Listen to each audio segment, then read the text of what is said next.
kuɗi sai ya bi aka gaya ya ce nawa kuɗi aka gaya mishi sai ya ɗauki kuɗi ya biya da ya biya sai aka ce su sai da alisisa su ɗauko kayan a taho da su ko ko waɗanda suke tare da shi su ɗauko kayan a taho da shi shikenan shi sai Musa ya yi gaba da aka gama sa littattafai a kayan ɗauka za su tafi sai mai littafi ya ce a ku biya kuɗi suka ce ai muna ganin shehu ya baka kuɗi ya ce ina ba ku biya kuɗi ba sai aka kama jayayya suka ce wallahi shehu ya baka kuɗi ce a'a wallahi shehu bai bani kuɗi ba shehu sai ya juyo yana juyowa ashe ya ji da dama ba zai ce bai ji ba shikenan sai ya ce kai wai kun san a ina kuke to ku bashi kuɗin shi ba akwai kuɗi a hannun ku ba ku bashi kuɗin shi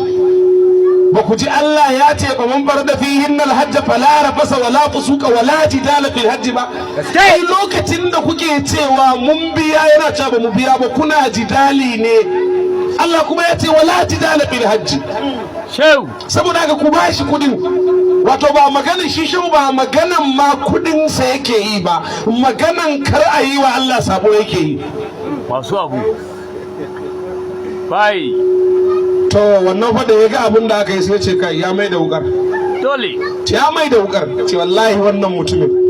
to ba abun wasa ba ce wallahi da ina da ja amma na sallama dole to anan wannan nuktar shehu da ya zo